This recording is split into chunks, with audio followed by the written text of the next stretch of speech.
kulanti wanaagsan saaxiibayaal idin ahaantiinba meel walba dunida aad ka joogtaan. gabar 22 jir ah oo lagu magacaabo Zainab Cabdimaalik oo u dhalatay dalka Nigeria ayaa tagtay idaacadda si ay u dalbato ninkeeda mustaqbalka. gabadhan ayaa sheegtay inay ku khasaartay saygeedii hore oo ay ku kharash garaysay lacag dhan $25,000 kadibna uu ka tegay. inta aanan u guda gelin warbixinta oo dhammaystiran, haddii ay tahay markii ugu horreysay oo aad soo booqato channelkan, fadlan subscribe saar muuqaalkana noo like saar. Zainab idaacadda ayay tagtay, waxaa loo dhiibay mikrofoonka. waxay tiri waxaan u baahanahay nin nolosha ila qaybsada.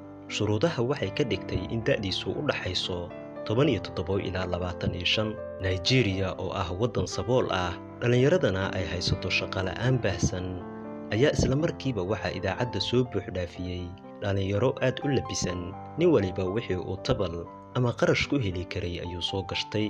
waxaase loo sheegay in ballantu berri tahay.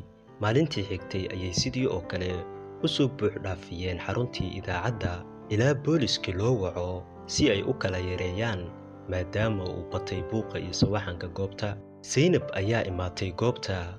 waqti badan kuma bixin xulashada ninka mustaqbalka la wadaagi lahaa. isla markiiba safka hore ayay nin ka qabsatay, goobtana waa ay iskaga tagtay.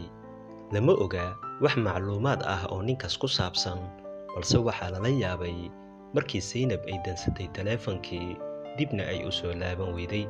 habka ugu badan ee dalkaas xaas lagu helo ayaa ah in loo maro guur habaysan ama guurka qaraabada. haddaba aragtidaada, haddii ay gabar ballan qaado guri iyo gaari, ma guursan lahayd? waad ku mahadsan tahay daawashada muuqaalkan. channelka subscribe saar, muuqaalkana like saar. mahadsanid.